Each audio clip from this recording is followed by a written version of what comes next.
और भाई VCNs की हाल चाल, आई एम श्योर सारे बच्चे बहुत ही बढ़िया हैं एंड सब बच्चों की प्रिपरेशन बहुत अच्छी चल रही है। So once again on your popular demand, बहुत दिन से मेरे पास एक रिक्वेस्ट आ रही थी कि मैम लास्ट के हफ्ते में कौन कौन सी चीजों को करना है, किन चीजों को हम स्किप कर सकते हैं, एक बार केमिस्ट्री के लिए आप हमें बता दो। तो देखो, बिफोर आई गेट स्टार्टेड कि हम आज क्या डिस्कस करने वाले हैं, मैं आपको एक चीज बताती हूँ। जिन बच्चों ने बुलंद की प्लेलिस्ट को फॉलो किया है, जो लास्ट ईयर के बुलंद के वन शॉट्स थे, प्लस जो इस साल के बुलंद तैयारी के हमारे जो टॉप क्वेश्चंस वाली जो सीरीज है, अगर आपने उसको अच्छे से फॉलो किया है, आई एश्योर यू आपके पेपर में उससे बाहर आपको कुछ भी रिक्वायर्ड नहीं है। तो ये जो लास्ट के 7 दिन है, आपने इसमें कुछ नया नहीं करना। जो चीजें ऑलरेडी आपने कर रखी हैं उन्हीं को बहुत अच्छे से रिवाइज करो, और रिवीजन के लिए आप बुलंद की पूरी सीरीज को फॉलो कर सकते हो, may it be physics, chemistry और मैथ्स। उससे बाहर आपके पेपर में कुछ नहीं आएगा। बट स्टिल आप बच्चों की पॉपुलर डिमांड थी कि मैम केमिस्ट्री में थोड़ी सी और हमारी हेल्प कर दो। सो मैंने आपके लिए एक चेकलिस्ट रेडी करी है फॉर केमिस्ट्री, जहां मैं आपको 50 ऐसे टॉपिक्स बताऊंगी जो आप डेफिनेटली स्किप नहीं कर सकते। ये 50 टॉपिक्स 100% आपको करके जाने हैं, बिकॉज आपके पेपर में जो भी मोस्ट एक्सपेक्टेड क्वेश्चंस हैं वो कहीं ना कहीं इन्हीं टॉपिक्स के अराउंड रिवॉल्व करेंगे। ठीक है, अब एक और चीज है, देखो अब लास्ट का जो एक हफ्ता बचा है इसमें हम कोई नई चीज नहीं कर सकते, मगर इसके अंदर ना ये केमिस्ट्री एक ऐसा सब्जेक्ट है जो लास्ट में आपके स्कोर को बहुत ज्यादा इंप्रूव कर सकता है। तो कोई भी अगर ऐसा बच्चा है जिसका स्कोर अभी 100 से नीचे है, या कोई भी ऐसा बच्चा जो 150 160 पे अटक गया है, एंड यू वांट कि मैम मैं पेपर में कम से कम 20-30 नंबर एक्स्ट्रा ले आऊं, सो आई थिंक केमिस्ट्री आपकी बहुत बढ़िया तरीके से हेल्प करेगी, बिकॉज इस सब्जेक्ट के अंदर आपको बहुत ज्यादा डीपर डिटेल में नहीं घुसना पड़ता। मोरओवर दूसरी अच्छी बात यह है कि जिस भी तरीके के क्वेश्चंस हमारे पेपर में आते हैं, maximum of those questions are not related to each other. Organic को आप थोड़ा सा छोड़ दो, बट बाकी आप मोटा मोटा देखो, इनऑर्गेनिक के इंडिपेंडेंट चैप्टर्स हैं, फिजिकल के इंडिपेंडेंट चैप्टर्स हैं। तो अगर आपने इंडिपेंडेंट टॉपिक्स को भी अच्छे से कंप्लीट कर लिया, पेपर में आप बहुत आसानी से नंबर को ले पाएंगे, वो +4 बहुत आसानी से हो जाता है। So let's get started with the checklist for chemistry. आपको कुछ भी नोट डाउन करने की जरूरत नहीं है, बट समझते जाओ। इस पूरे के पूरे सेशन का जो PDF है, मैं इसका लिंक डिस्क्रिप्शन में डलवा दूंगी। वोरा क्लासेस की ऐप से भी आप इसको डाउनलोड कर सकते हो। मैं बुलंद के फोल्डर में ही इसका जो PDF है वो डलवा दूंगी। मेक श्योर वहां से सारे बच्चे डाउनलोड कर लें। एक एक करके डिस्कशन करते हैं। सबसे पहला जो मेरा सब्जेक्ट है वो है फिजिकल केमिस्ट्री। फिजिकल केमिस्ट्री में भी एक एक सब्जेक्ट पे मैं आ जाती हूँ। सबसे पहला टॉपिक है मोल कॉन्सेप्ट। मोल कॉन्सेप्ट में आपको याद है कुछ ऐसे सवाल आते हैं, कैसे आपको दे रखा होता है, मोलारिटी दी है, मोलालिटी दी है, कहेगा डेंसिटी निकालो। मोलारिटी डेंसिटी दी है, कहेगा मोलालिटी निकालो। Percentage mass by mass density दी है, कहेगा मोल फ्रैक्शन निकालो। तो जो इंटर कन्वर्जन वाले सवाल होते हैं वो पेपर में आते ही आते हैं। मेक श्योर आप ये कर जाएं। प्रैक्टिस के लिए आप जो बुलंद की सीरीज है वहां पर मैंने ऐसे सवालों की प्रैक्टिस अच्छे से कराई है। अगली चीज आपको याद है, ये परसेंटेज यील्ड वाले सवाल आते हैं, ये बहुत अच्छे होते हैं। ये अच्छे इसलिए होते हैं बिकॉज इसके अंदर ना वो आपको ऑर्गेनिक और फिजिकल दोनों मिलाकर पूछता है। वो कहेगा कि हमने ना एनिलीन की ब्रोमिनेशन करी, इतना प्रोडक्ट मिला, इतना मिलना चाहिए था बट मिला इतना, बताओ what is the percentage yield. तो परसेंटेज यील्ड वाले सवाल आपको डेफिनेटली करके जाने हैं। तीसरे most important topic from the chapter mole concept, ये है स्टोशियोमेट्री और लिमिटिंग रिएजेंट। हालांकि लिमिटिंग रिएजेंट के बहुत सवाल नहीं आते, बट स्टोशियोमेट्री के सवाल भर भर कर आएंगे। कहेगा कि प्रोपेन को ऑक्सीजन के साथ कंबशन कराया, CO2 और वाटर बनी, बताओ अगर 30 ग्राम प्रोपेन लिया तो पानी कितना बनेगा। बेसिक सवाल, मगर ये सवाल आपको करने चाहिए। अभी से प्रैक्टिस करोगे तो पेपर के दिन आराम से +4 नंबर आप ले सकते हो। तो मोल कॉन्सेप्ट के ये 3 टॉपिक्स कोई भी बच्चा छोड़ के नहीं जाएगा। आगे मैं बात करती हूँ। Now we have a chapter जिसका नाम है स्ट्रक्चर ऑफ एटम। मैं ये बोलती हूँ कि यहाँ से फ्री के नंबर आपको पेपर में मिलते हैं। फ्री नंबर होते हैं, बहुत आसान सवाल आते हैं। आपने बोर्स एटॉमिक थ्योरी पढ़ा। बोर्स एटॉमिक थ्योरी में हमने कई सारे फॉर्मूला करे थे कि velocity of electron in nth orbit, radius of electron in nth orbit, energy of electron, total energy, potential energy, kinetic energy के बीच में क्या रिलेशन है। डायरेक्ट फॉर्मूला बेस्ड सवाल यहाँ से आते हैं। तो जिन्होंने अभी तक ये चैप्टर नहीं किया प्लीज पढ़ जाओ। इसके आगे क्वांटम नंबर की, अगर मान लो प्रिंसिपल क्वांटम नंबर की वैल्यू 5 है तो L की वैल्यू कितनी हो सकती है, M की कितनी पॉसिबल वैल्यूज हैं, रेडियल नोड्स कितने हैं, एंगुलर नोड्स कितने हैं, ये वाले सवाल जो आते हैं ना, ये बिल्कुल बहुत आसान सवाल होते हैं कि टिक करो, मतलब सिंपल सा आंसर आ जाएगा। तो क्वांटम नंबर, ये वाले सवाल करके जाने हैं। एंड मोस्ट इंपॉर्टेंटली, इसको कोई बच्चा छोड़ेगा नहीं, मैं बात कर रही हूँ हाइड्रोजन स्पेक्ट्रम की, यानी कि Lyman, बामर, Paschen, bracket, fun series. ऐसे सवाल बहुत कॉमन है कि हाइड्रोजन के लिए अगर मैं बात करती हूँ तो लाइमन की शॉर्टेस्ट वेवलेंथ इतनी है, तो बताओ बामर की कितनी होगी, हीलियम के लिए कितनी, हीलियम प्लस के लिए कितनी होगी, लिथियम 2+ के लिए क्या होगा, shortest wavelength, longest wavelength, maximum energy, minimum energy transition कौन सी होती है। तो हाइड्रोजन स्पेक्ट्रम वाले सवाल आपको करके जाने हैं। 6 टॉपिक्स आपको अच्छे से क्लियर हो गए। अब मैं बात करती हूँ थर्मोडायनेमिक्स। हाल ही में एक बच्चे से मेरी बात हो रही थी और उसने मुझे बोला मैम थर्मोडायनेमिक्स बहुत टफ लगता है। जब मैंने सारे के सारे प्रीवियस ईयर क्वेश्चंस आपके स्कैन करे ना, आप बिलीव नहीं करोगे, जितना आप इन दोनों टॉपिक से डरते हो ना, इन दोनों टॉपिक्स के बहुत कम सवाल आते हैं, और जो भी सवाल आते हैं वो बहुत इंडिपेंडेंट क्वेश्चंस होते हैं, सिंपल क्वेश्चंस होते हैं। तो इन दोनों टॉपिक्स थर्मोडायनेमिक्स और इक्विलिब्रियम से कोई भी बच्चा डरेगा नहीं। थर्मोडायनेमिक्स में किन किन फॉर्मूला से सवाल पेपर में बहुत आते हैं। सबसे पहला delta G delta H minus T delta S, ये तो फेवरेट सवाल है जेई का, कि डेल्टा जी दे रखा है, डेल्टा एच दे रखा है, पूछेगा डेल्टा एस क्या है, या ये दोनों गिवन है, मतलब और पूछेगा कि बताओ कौन से टेम्परेचर पे इक्विलिब्रियम आएगा, डेल्टा जी को 0 करना है। ये सवाल बहुत कॉमन है। अच्छा, इसके अलावा कई बार ऐसे सवाल आते हैं जो आपने पढ़ा ना, delta H is delta U plus delta PV, फिर हम P2 V2 minus P1 V1 करते हैं। अगर आइडियल गैस दे रखी होती है तो पीवी की जगह एनआरटी लिख देते हैं। अच्छा, कई सवाल मैंने आपको बुलंद में कराए थे, वहां कुछ थोड़ा सांस चढ़ रही है मेरे को, फास्ट बोलते हुए, तो बुरा मत मानना, बट मुद्दे की बात मैं कर रही हूँ। और एक एक पॉइंट बहुत इंपॉर्टेंट है, लास्ट मोमेंट पे ये अगर पॉइंट्स आपने फॉलो कर लिया ना, आप मुझे थैंक यू बोलोगे पेपर के दिन, ये मैं प्रॉमिस करती हूँ। आपको याद है हमने कुछ ऐसे सवाल करे थे, पेपर में गिवन होता है कि heat exchange taking place at constant pressure इतना है, बताओ what is heat exchange taking place at constant volume. मतलब वो क्यूपी दे रखा होता है, क्यूवी पूछा होता है, अब क्यूपी कुछ नहीं डेल्टा एच है, क्यूवी कुछ नहीं डेल्टा यू है। तो इस तरीके के सवाल पेपर में बहुत आते हैं। देखो, आप थर्मोडायनेमिक्स सिर्फ इतना ही अगर करके चले जाते हो कि आपको ये फॉर्मूला का यूज पता है, और मोटा मोटा जो वर्क डन का फॉर्मूला नहीं होता, और first law of thermodynamics du is equal to dq plus dw, बस इतना, और वो जो फॉर्मूला है w is equal to minus nRT ln v2 by v1, सिर्फ इतना, आइसोथर्मल एक्सपेंशन या कंप्रेशन के लिए। थर्मोडायनेमिक्स में इतना कर जाओ। बट अगर मैम की बात सुनते हो तो मैं ये कहूंगी कि थर्मोकेमिस्ट्री अच्छे से करके जाओ। जितनी भी हमारी हेसेस लॉ वाले क्वेश्चंस आते हैं ना, कि डेल्टा एच फॉर्मेशन निकालो, डेल्टा एच कंबशन निकाल के दिखाओ, डेल्टा एच रिएक्शन निकाल के दिखाओ, ये वाला पार्ट ऐसा है जो थर्मोकेमिस्ट्री का पार्ट है और जो पेपर में अच्छे सवाल बनाता है। मगर ये वही बच्चा करके जाएगा जिसको थर्मोडायनेमिक्स पूरी आती है। तो सबसे पहले अगर थर्मोडायनेमिक्स करनी है तो ये और ये करो, और अगर टाइम मिलता है और अगर आपको आता है तो आप थर्मोकेमिस्ट्री पढ़ लेना। मैम ये जो आप लिखवा रहे हो हैं तो बहुत डिटेल टॉपिक्स, अब ऐसा तो नहीं कर सकते कि पूरे डिटेल टॉपिक्स हम पढ़ने बैठे, तो हम कहां से पढ़ेंगे। आपने कुछ और नहीं करना, आपने सिर्फ और सिर्फ बुलंद की जो सीरीज है उसको फॉलो करना है, उतनी ही थ्योरी सिखाई है जितनी रिक्वायर्ड है, और उनके कॉरेस्पॉन्डिंग जो क्वेश्चंस पेपर में आते हैं सिर्फ उतना ही करना है। मतलब मेरे ख्याल से टोटल कुल मिला के 6-7 सेशंस होंगे केमिस्ट्री के, वही करके जाने, इसके अलावा और कुछ नहीं करना।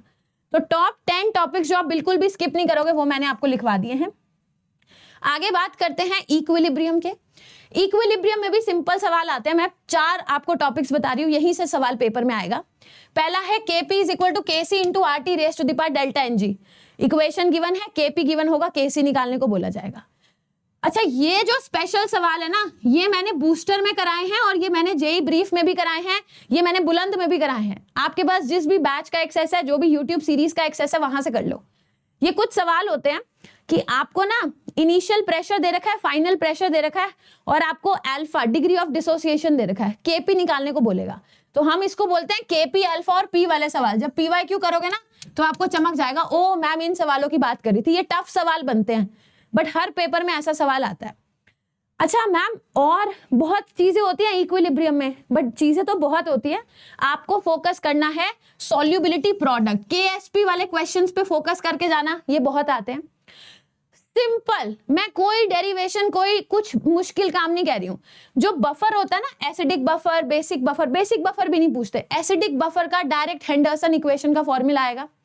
Salt hydrolysis, strong acid strong base, strong acid weak base, weak acid strong base, weak acid weak base. ये 4 फॉर्मूला आपको आने हैं पेपर में, डायरेक्ट फॉर्मूला बेस सवाल आता है, कोई टेंशन लेनी नहीं है, ठीक है। अच्छा मैम, रिडॉक्स में किस तरीके के सवाल आते हैं? रिडॉक्स में सवाल आते हैं बहुत ही सिंपल, इनमें से बताओ कौन सी रिएक्शन डिस्प्रपोर्शनेशन नहीं है, ये सवाल आता है। बैलेंसिंग तो करके जाएंगे ही सारे बच्चे, हर पेपर में बैलेंसिंग नहीं आता, बट कहीं ना कहीं through out the paper balancing की रिक्वायरमेंट पड़ती है, चाहे रिडॉक्स में चाहे इलेक्ट्रो में। बोथ एसिडिक और बेसिक मीडियम की बैलेंसिंग आपको आनी चाहिए। अच्छा, ये सवाल बड़े कॉमन है, इनमें से कौन सा अच्छा ऑक्सीडाइजिंग एजेंट है, इनमें से कौन सा अच्छा रिड्यूसिंग एजेंट है, ये सवाल आप डेफिनेटली करके जाएंगे, पेपर में बहुत आते हैं। मैंने बुलंद में हर तरीके का सवाल आपको प्रैक्टिस कराया है। आगे देखिए, टाइट्रेशन वाले सवाल पेपर में कई बार आते हैं, और ये भी ना जो डी एंड एफ, आजकल आपको पता ही है डी एंड एफ की वेटेज बहुत ज्यादा है, तो ये डी एंड एफ और फिजिकल को मिलाकर टाइट्रेशन के सवाल पूछते हैं कि बताओ 5 मोल KMnO4 है, कितने मोल ऑक्सैलिक एसिड के साथ रिएक्शन करेगा। वो जो लॉ ऑफ इक्विवेलेंस हम लगाते हैं, वो लॉ ऑफ इक्विवेलेंस का सवाल है। इन सबके टाइम स्टैम्प्स भी आपको रिस्पेक्टिव बुलंद के सेशंस में मिल जाएंगे, मगर मैं तो ये कहूंगी आंख बंद कर तुमने बुलंद के सारे सेशंस देखने हैं, इसके बाहर पेपर में कुछ नहीं आएगा। अच्छा, अब मैं क्लास 12th की फिजिकल केमिस्ट्री के बारे में बात करती हूँ। बच्चे, क्लास 12th की फिजिकल केमिस्ट्री का 3 चैप्टर्स हैं। सबसे पहले डाइल्यूट सॉल्यूशन, इलेक्ट्रो और केमिकल काइनेटिक्स। डाइल्यूट सॉल्यूशन में वैसे तो बहुत सारी कॉलिगेटिव प्रॉपर्टीज हैं, ठीक है, मगर उसमें से जो मोस्ट फेवरेट और मोस्ट रिपीटेड कॉलिगेटिव प्रॉपर्टी जिसके सवाल पेपर में आते हैं वो है डिप्रेशन इन फ्रीजिंग पॉइंट। कई बार इसका ग्राफ वाला सवाल पूछेगा, कई बार कहेगा कि मैंने पानी में ग्लूकोज डाला है, कई बार कहेगा पानी में यूरिया डाला है, कुछ ना कुछ डाल के डिप्रेशन इन फ्रीजिंग पॉइंट के सवाल पूछता है। और जो डिग्री ऑफ डिसोसिएशन वाले सवाल आते हैं आपके, वो आते हैं ये वाला वेंट्स ऑफ फैक्टर। एसोसिएशन के इतने सवाल नहीं आते जितने डिसोसिएशन के सवाल आते हैं। I = 1 + n - 1 × alpha. ये दोनों चीजें आपको जरूर करनी है। अच्छा, आगे है इलेक्ट्रोकेमिस्ट्री। इलेक्ट्रोकेमिस्ट्री के स्ट्रेट फॉरवर्ड क्वेश्चन आएंगे, सिंपल नर्स्ट इक्वेशन, और वो भी नर्स्ट इक्वेशन ऐसी होती है कि बताओ अगर मैंने pH सॉल्यूशन का pH ले लिया है लेट्स से 3, तो बताओ what is the EMF of the cell, E cell calculate करो। नर्स्ट इक्वेशन की एप्लीकेशन। अच्छा, एक ये सवाल है जिसको मैं भुला ही नहीं भूलती, जो बच्चे मेरे से पढ़े हैं शुरू से उनको पता है कि इसको मैम दूल्हे कॉन्सेप्ट से समझाती है। बाकी ये है, मतलब वो जो फैराडेज लॉज ऑफ इलेक्ट्रोलिसिस होता है उनके बेसिस पे सवाल आते हैं कि अगर मैंने 5 ग्राम AgNO3 लिया या 5 मोल AgNO3 का मैंने एक सॉल्यूशन में डाला और उसमें 10 मिनट के लिए करंट पास किया, ठीक है, तो बताओ कितना सिल्वर डिपॉजिट होगा। तो ऐसे वाले सवाल जो हैं वो इलेक्ट्रोकेमिस्ट्री में खूब देखने को मिलते हैं। डन। आगे देखिए, now if I talk about chemical kinetics. Chemical kinetics में बच्चे इन 3 के अलावा कोई सवाल पेपर में नहीं आएगा, यही वो रिपीट बेसिस पे सवाल पूछते हैं। फर्स्ट ऑर्डर काइनेटिक्स बहुत फेमस है। ही विल आस्क यू कि अगर 90% रिएक्शन 10 मिनट में कंप्लीट हो रही है तो बताओ 99.9% कितने मिनट में कंप्लीट होगी, बताओ 50% रिएक्शन कितने मिनट में कंप्लीट होगी। एक तो ये सवाल है। दूसरे सवाल आते हैं, वो जो एक टेबल दे रखी होती है, समझ पा रहे हो ना मैं क्या क्या चीजें बोल रही हूँ। जिस बच्चे ने पढ़ रखी है केमिस्ट्री, थोड़ी सी भी अगर आपको आइडिया है तो I am sure you will be able to correlate कि मैं क्या बात कर रही हूँ। एक टेबल गिवन होती है, यहाँ A B दे रखा है, इनकी कॉन्सेंट्रेशंस दे रखी हैं जो NCERT में सवाल है। तो पूछेगा यहाँ पर इस टाइम पे रेट इतना है, इस टाइम पे रेट इतना है, what is the order of the reaction. उस रिएक्शन का ऑर्डर पता करना है, इसको ऑर्डर डिटर्मिनेशन वाले सवाल कहते हैं। Last but not the least, physical chemistry में अर्हेनियस इक्वेशन K = A e⁻ अब इसके भिन्न भिन्न तरीके से सवाल पूछता है। कई बार इसको इक्वेशन की फॉर्म में लिख लेगा, ln K = ln A - e/RT। फिर कहेगा अगर R इतना है, T इतना है, A इतना है, E दे रखा है, तो बताओ K की वैल्यू कितनी। यहां से इक्विलिब्रियम को कोरिलेट कर देगा, बताओ डेल्टा G की वैल्यू कितनी। तो ये अर्हेनियस इक्वेशन वाले सवाल पेपर में बहुत कॉमन है, ठीक है। कितने प्रॉमिस किए थे मैंने? 50 टॉपिक। मैंने आपको कहा था कि ये 50 टॉपिक तो आप मिस करोगे ही नहीं, जिसमें से 25 टॉपिक्स मैंने आपको अभी लिखवाए हैं। वैसे तो पता है मेरे लिए बहुत आसान था कि मैं PDF आप लोगों के साथ शेयर कर देती, बट ऐसा नहीं है। देखो, ये आपको आता नहीं है, ऐसा नहीं है कि आपको पता नहीं है। एवरीवन नोज कि हर टॉपिक में से कौन कौन से मेरे ऐसे सब टॉपिक्स हैं जिनके सवाल पेपर में आ सकते हैं। बट अब ये 50 टॉपिक्स वो टॉपिक्स हैं जो डेफिनेटली आपको करने ही करने हैं। ये मैं अपने मन से टॉपिक नहीं लेके आई कि ठीक है मेरा मन किया मैंने यहाँ पे 50 टॉपिक लगा दिया, ऐसा नहीं है। मैंने आपके सारे के सारे पास्ट ईयर के क्वेश्चंस, लास्ट है ना 6 साल के सारे क्वेश्चन स्कैन किए हैं, उनकी वेटेज देखी है, रेपिटेशन ऑफ क्वेश्चंस देखे हैं, और फिर जाके मैंने आपके लिए लिस्ट बनाई है। सो मेक श्योर आप ना मेरी मेहनत को खराब करना, ठीक है, बिकॉज बहुत टाइम लगा मुझे ये सारी चीजें करने में। तो आप सारे बच्चों के साथ इस लिस्ट को जरूर शेयर करो। एंड जितने भी बच्चे जेईई के लिए तैयारी कर रहे हैं, it's my humble request to all of you कि इस वीडियो को जितना शेयर कर सकते हो शेयर करो, सो दैट हर बच्चे का फायदा हो। बिकॉज लास्ट के 1 हफ्ते में ना स्ट्रेस बहुत होता है, तो अगर हम किसी की थोड़ी सी भी अगर हेल्प कर सकते हैं तो हमें बहुत अच्छा लगेगा। सो मेक श्योर आप इस सेशन को सबके साथ जरूर शेयर करो। एंड जिन्होंने अभी तक चैनल को सब्सक्राइब नहीं किया, फटाफट से कर लो, बिकॉज आई थिंक मतलब इस चैनल पे तुम्हें हर वो चीज मिलती है जो तुम्हारी जेईई की जर्नी में तुम्हें हेल्प करती है। अच्छा, अब मैं बात करती हूँ इनऑर्गेनिक केमिस्ट्री की, क्योंकि आपको पता है काफी सारा सिलेबस रिडक्शन है। तो वो की टॉपिक्स जो आपको करके जाने हैं कौन से हैं? सबसे पहले ग्रुप नंबर 13 और ग्रुप नंबर 15 के सारे ट्रेंड्स, ऑल ट्रेंड्स मैंने अभी बुलंद में पूरे कराए हैं, सारे ट्रेंड्स आप करके जाएंगे। पेपर में अगर आप फंसते हैं तो फंसते हैं इलेक्ट्रॉन एफिनिटी और इलेक्ट्रॉन गेन एंथैल्पी के क्वेश्चंस में। या तो आपको याद नहीं होता या आप साइन में गड़बड़ करते हो। आपको कम से कम electron affinity, electron gain enthalpy, ये दोनों ट्रेंड्स हर एक ग्रुप के लिए आने चाहिए। जितनी एनसीईआरटी में पीरियोडिक में दे रखे हैं वो सब करने हैं। अच्छा, बड़े कॉमन क्वेश्चंस हैं आइसो इलेक्ट्रॉनिक स्पीशीज। इनमें से कौन कौन सी आइसो इलेक्ट्रॉनिक स्पीशीज हैं? कई बार 4 आइसो इलेक्ट्रॉनिक स्पीशीज दे रखी होती है और कहता है उनको साइज के अकॉर्डिंग अरेंज करो।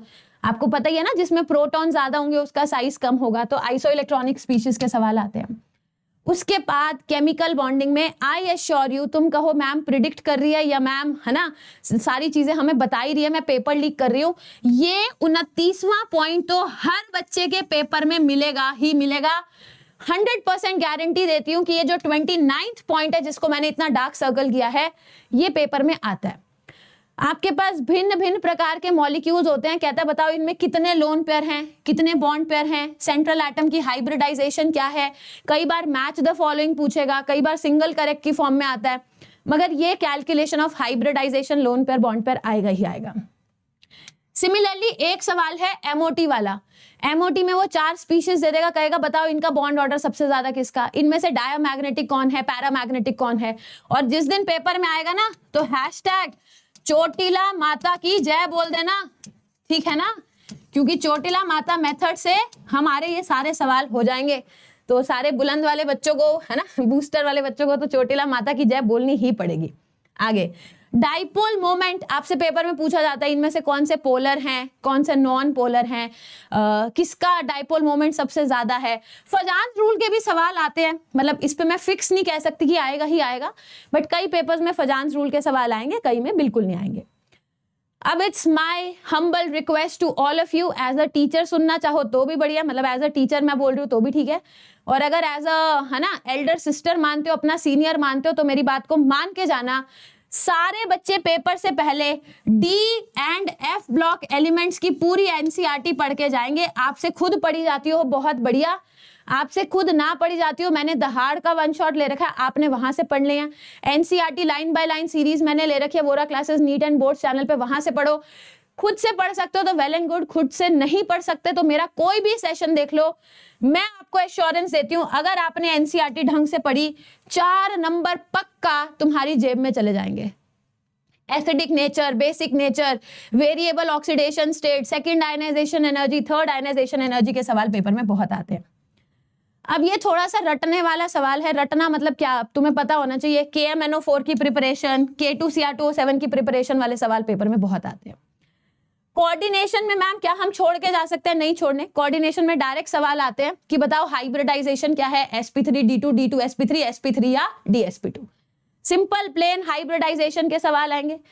पूछेगा मैग्नेटिक मोमेंट किसका ज्यादा है, वो तभी निकालोगे जब हाइब्रिडाइजेशन पता हो। और हद कोऑर्डिनेशन में सवाल आते हैं ऑप्टिकल और ज्योमेट्रिकल आइसोमर्स, इनमें से कौन सा ऑप्टिकली एक्टिव है, इनमें से लिंकेज आइसोमर कहां पर है कहां नहीं है।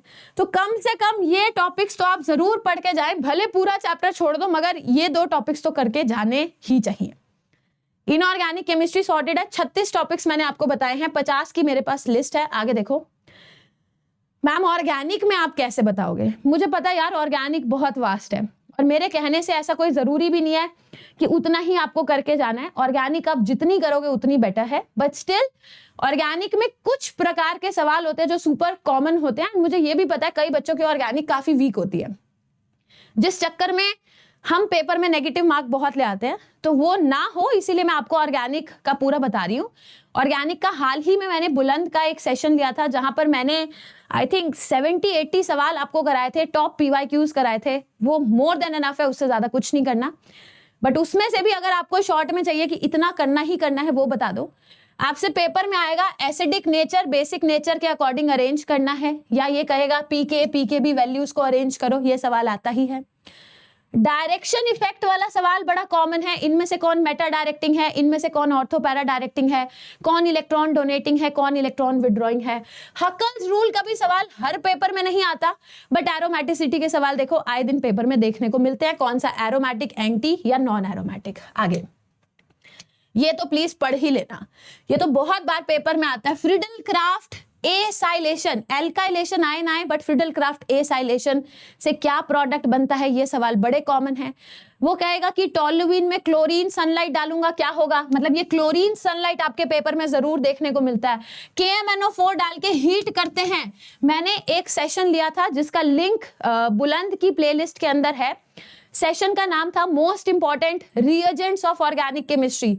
ये सारे रिएजेंट्स मैंने वहां पर सिखा रखे हैं और इन्हीं रिएजेंट से सवाल पेपर में आते हैं, वो सारे बच्चे जरूर देख कर जाएं। अच्छा, उसके बाद कहेगा कि बताओ कितने स्टीरियो आइसोमर्स बनते हैं जब हम इस कंपाउंड की मोनोक्लोरिनेशन करेंगे। तो पहले तो ये पता होना चाहिए मोनोक्लोरिनेशन कैसे करते हैं, फिर number of stereo isomers calculation. डरो मत, ये सब मैंने बुलंद में कराया है, तो आपने बस वो सीरीज देख के जानी है। BDC याद है, बेंजीन डाइसोनियम क्लोराइड। इसमें सैंडमेयर रिएक्शन, गेटरमैन रिएक्शन, पानी डालेंगे क्या होगा, HBF4 डालेंगे क्या होगा, बाल-शिमन्स रिएक्शन। तो BDC की सारी रिएक्शंस करके जानी सुपर इंपॉर्टेंट है। देखो आप हाइड्रोकार्बन्स चैप्टर भले स्किप करो, मुझे कोई दिक्कत नहीं है, मगर हाइड्रोकार्बन्स में जो एरोमेटिक हाइड्रोकार्बन्स है ना, मतलब बेंजीन की Friedel Crafts alkylation, acylation, chlorination, nitration, sulphonation, ये 5 रिएक्शंस कोई भी बच्चा छोड़ेगा नहीं। तो एरोमेटिक हाइड्रोकार्बन से वेटेज बहुत ज्यादा है, इससे बहुत सवाल आते हैं। ये मोटा मोटा क्लास 11th के टॉपिक्स थे, क्लास 11th 12th के भी मैं टॉपिक्स बता देती हूँ। एक सेशन मैंने लिया था all name reactions of organic, उससे बढ़िया सेशन आपको पूरे यूट्यूब पे नहीं मिलेगा। Wurtz reaction, Fittig, Wurtz Fittig, soda lime decarboxylation, Kolbe's electrolysis, Friedel Crafts alkylation, Friedel Crafts acylation, Reimer Tiemann reaction, Gabriel phthalimide synthesis, Hofmann bromamide degradation. अब इतनी reactions थी कि मैं यहाँ सारी नहीं लिख सकती थी। तो कहाँ से पढ़नी है reaction? There is a session in the Buland playlist, all important name reactions of organic. वो प्लीज करके जाना, पेपर में डायरेक्ट यहाँ से सवाल बनते हैं और वो फ्री के सवाल होते हैं, बिल्कुल ईजी सवाल। मैम हमें ना POC तो याद ही नहीं रहती, हमने छोड़ दी है। भले तुमने POC पूरी छोड़ी हो, मगर कौन कौन आइडोफॉर्म शो करेगा, कौन कौन सेरिक अमोनियम नाइट्रेट के साथ टेस्ट शो करेगा, टॉलेंस कौन कौन शो करेगा, कार्बाइल अमीन रिएक्शन या फिर आइसोसाइनाइड रिएक्शन में फाउल स्मेलिंग कौन कौन देगा, ये 4 POC करने ही करने हैं। बाकी कर सकते हो तो बढ़िया, नहीं तो इतना तो करना ही है। अच्छा, एक ना और चीज है, आपके पेपर में ना कन्वर्जन वाले बड़े सवाल आते हैं। कन्वर्जन में भी वो एम्बीडेंटेट न्यूक्लियोफाइल कहीं ना कहीं घुसाता है कि अगर KCN के साथ रिएक्शन करी, AgCN के साथ रिएक्शन करी, कन्वर्जन वाले कि मुझे बेंजीन से पैरा नाइट्रो ब्रोमोबेंजीन बनाना है, तो बताओ मैं कैसे बनाऊं। फिर कन्वर्जन दे रखी होती है, और इस तरीके के सवाल मैंने अभी हाल ही में बुलंद में प्रैक्टिस कराए थे, तो वहां से कर सकते हो। अब ये दो तीन और चीजें हैं। सबसे पहला, फिनोल चैप्टर से फिनोल की एसिडिटी, वो कई बार नाइट्रो ग्रुप लगा देता है ऑर्थो मेटा पैरा पे। एनिलीन चैप्टर से एनिलीन की बेसिसिटी, ये हर पेपर में सवाल होता ही है। कई बार एनिलीन से रिलेटेड आएगा, कई बार फिनोल से रिलेटेड आएगा। PKB वैल्यूज के अकॉर्डिंग अरेंज करना है। आगे इनका मैम हमें क्या कोई मैकेनिज्म करना है? अब लास्ट एक हफ्ते में मैं बिल्कुल नहीं कहूंगी मैकेनिज्म करो, ना ही पेपर में करना है। बट क्यूमीन से फिनोल कैसे बनाया जाता है, ओजोनोलिसिस से क्या होता है, हबो मतलब हाइड्रोबोरेशन ऑक्सीडेशन या फिर ऑक्सीमर्क्यूरेशन डीमर्क्यूरेशन, सिर्फ और सिर्फ रिएजेंट के नाम अगर आपको आते होंगे और ये रिएजेंट क्या काम करते हैं, अगर आपको इतना आता है ना, आप बड़े आराम से ऑर्गेनिक निपटा सकते हो। Last but not the least एक क्वेश्चन और आएगा आपका ऑर्गेनिक में, इनमें से कौन सा कंपाउंड ऑप्टिकली एक्टिव है, ऑप्टिकल आइसोमेरिज्म, इनमें से कौन सा कंपाउंड ज्योमेट्रिकल आइसोमेरिज्म एग्जिबिट करेगा। So this was your 50th topic. ये थे हमारे 50 के 50 टॉपिक्स, जिनकी पीडीएफ भी मैं आपके साथ शेयर करूंगी, बट आई थिंक पीडीएफ से ज्यादा इंपॉर्टेंट था जो मैंने आपको समझाया कि किस तरीके से किन क्वेश्चंस को आपको टारगेट करना है। देखो लास्ट मोमेंट में जिन बच्चों की फिजिक्स शुरू से अच्छी है वो पेपर अच्छा करेगा, जिन बच्चों की मैथ शुरू से अच्छी है वो भी पेपर अच्छा करेगा। अब आप कल को कहो कि हमें मैम मैथ्स के लिए भी ऐसी चेकलिस्ट दे दो, तो आई डोंट थिंक कि ये चीज मैथ्स के लिए एप्लीकेबल है। अगर है तो आई थिंक निशान सर आपको दे देंगे। मगर ये जो सब्जेक्ट केमिस्ट्री है ना, इसकी ब्यूटी ही यही है। आप अगर लास्ट मोमेंट पे भी ये 50 टॉपिक्स अपने अच्छे कर लेते हो ना, आप मार्क्स पेपर में बहुत अच्छे से ले आओगे, because this is the nature of the subject. इसमें कोई बहुत ज्यादा इंटर रिलेशन नहीं है। अब कोई बच्चा इनऑर्गेनिक को करने बैठे, बुलंद का पूरा वन शॉट देख लिया, वो आराम से मचाएगा पेपर में, because it is as simple as that. इसमें ज्यादा मुझे इधर उधर का दिमाग नहीं लगाना, ठीक है। और केमिस्ट्री का पेपर हमारा बहुत टफ नहीं आता, ठीक ठाक पेपर आता है। और ये जो 50 टॉपिक की चेकलिस्ट मैंने आपको दी है, ये चेकलिस्ट सारे बच्चे जरूर से फॉलो करेंगे। और सेम यही चेकलिस्ट मैं आपके साथ शेयर करूंगी, सो दैट आपको हाईली वेटेड, जहां मैंने स्टार और ये डबल स्टार ये सारी चीजें मार्क करी हैं, ये आपको अच्छे से समझ आ जाए। खुद से लिस्ट बना लेना इसके साथ साथ, बढ़िया है। नहीं तो इसी में जैसे जैसे होता रहे, मतलब एक एक टिक मार देना, अपना नाम लिख देना कि it is done done done done done done. एक सारे बच्चों को मैं काम देती हूँ, जितने भी बच्चे इस सेशन को देख रहे हैं, इस सेशन को देखने के बाद अब मैं हर बच्चे से ये तो नहीं एक्सपेक्ट कर सकती कि आप मुझे मेल करो, ना ही मेरे पास इतना टाइम है कि मैं हर बच्चे का मेल चेक करूं। Definitely it becomes super tough. तो सारे बच्चे एक काम करेंगे, जब भी आपने ये 50 के 50 टॉपिक्स कर लिए, आप इस वीडियो के नीचे आकर लिखेंगे we have done all the 50 topics. Done का कमेंट मुझे वीडियो के डिस्क्रिप्शन में दिख जाना चाहिए। जिन्होंने ऑलरेडी सब कुछ कवर कर रखा है, रिवीजन जरूर करना, उसके बाद आके डन लिख देना। नहीं तो अभी ये लिख दो yes I will do it, और बाद में आके लिखना we have done it. So this was something from my side जो I think as my experience, जो लास्ट 10-12 साल से मुझे पढ़ाने का एक्सपीरियंस है, वो मैं आपके साथ शेयर करना चाहती थी। So I hope you found this really useful. So अगर ये पूरा का पूरा डिस्कशन और ये पूरी चीज आपको अच्छी लगी, so make sure you do like the session. And जिन्होंने चैनल को सब्सक्राइब नहीं किया, फटाफट से चैनल को सब्सक्राइब कर लो, and do share this session with all your friends. ये मत सोचना कि मैं शेयर करूंगा तो मैं अपना कंपटीशन बढ़ा रहा हूं। आप अपना कंपटीशन नहीं बढ़ा रहे, आपका कंपटीशन आप खुद हो। अगर आप इसको शेयर कर रहे हो, किसी बच्चे का फायदा हो रहा है, क्योंकि इस स्ट्रेस वाले टाइम में आई थिंक जब हम किसी की हेल्प करते हैं तो हमें अंदर से बहुत अच्छा लगता है। So make sure you do share this session, and इससे जितना बेनिफिट उठा सकते हो, go ahead. Thank you so much, take care, bye bye.